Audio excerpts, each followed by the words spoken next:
ମାମର ପେଟି ପିସ୍ ନା ମୋର ବି ଗୁନୁର ବି, ତେଣୁ ତା ଦେହରେ ହାତ ମାରନି। ହଁ ପେଟି ପିସ୍ଟା କ'ଣ ମାମା ଭଲ ଖାଇବେ? ସେ କହୁଛି ଦଉନ। କ'ଣ ମିକ୍ସଚର ସେଉ ଦେବି ଟି? ରାଗ ହେଇନି ଟି?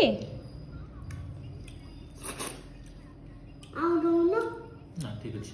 ଲୁଣ ଲୁଣ ସବୁ ଠିକ୍ ଅଛି, ଭଲ ଅଛି। ଟିକେ ନାକୁ ମୁଁ ପକେଇଥିଲି ଲୁଣ। ଠିକ୍ ଅଛି ଠିକ୍ ଅଛି। ସେ ନାକି ଠିକ୍ ବୋଲି କହିବେ, କାହିଁକି ନା ଭିଡ଼ିଓ ଚାଲିଛି, ନ କହିଲେ ଇନସଲ୍ଟ ଲାଗିବ ନା। ତ ଭଲ ହେଇଛି, ଭଲ ହେଇଛି। ମାଛ ତରକାରୀ ଭଳିଆ ଲାଗୁଛି। ମାଛ ପଡୁଛି, ମାଛ ଭଳିଆ ଲାଗିବ।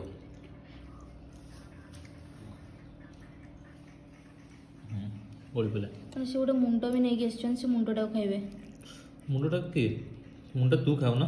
ମୁଣ୍ଡଟା ବି ମୁଁ ଖାଏ, କିନ୍ତୁ ତା ଦେହରୁ କିଛି ମୁଁ ପାଉନି।